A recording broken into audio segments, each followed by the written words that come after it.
U.S. aircraft carriers simulated multiple sorties against enemy bases in the South China Sea. The USS Ronald Reagan and USS Nimitz carrier strike groups carried out operations and exercises in the South China Sea on Saturday, according to the U.S. Navy. The operations were meant to support a free and open Indo-Pacific, the U.S. Navy said. It did not specify the location of the exercises. The purpose is to show an unambiguous signal to our partners and allies that we are committed to regional security and stability, said Admiral George M. Wickoff, who spoke to The Wall Street Journal about the exercises. Part of the exercises this weekend involved the simulation of multiple carrier air wing sorties against enemy bases, according to The Wall Street Journal's report. The exercises mark the first time the U.S. Navy has conducted such exercises in the South China Sea with two aircraft carriers. U.S. Navy Nimitz-class aircraft carriers like USS Ronald Reagan and USS Nimitz are capable of operating more than 75 fixed-wing aircraft, depending on the configuration of the flight deck.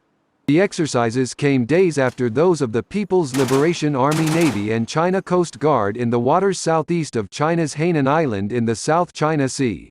The Hainan Province Maritime Safety Administration had announced a maritime exclusion zone ahead of the exercises. Latest U.S. Navy exercises underscore the United States' ongoing interest in maintaining a presence in the disputed waters of the South China Sea, despite the Chinese military's growing footprint in the region. Since the South China Sea became a major flashpoint in the Asia-Pacific amid China's assertiveness over its claim beginning in the Obama administration, the U.S. Navy has insisted that it would conduct military activities where legally permissible by international law. As part of this effort, the Obama administration in 2015 began conducting freedom of navigation operations to assert navigational rights in disputed waters.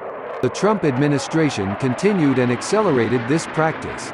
In recent months, the U.S. Navy has maintained operations in the South China Sea despite the disruptive effects of the COVID-19 pandemic.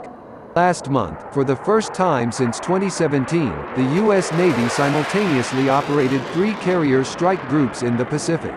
Aside from USS Ronald Reagan and USS Nimitz, USS Theodore Roosevelt was also active in the region. In March, USS Theodore Roosevelt was temporarily put out of commission after a major onboard COVID-19 outbreak, resulting in more than 1,100 infections and the death of one sailor.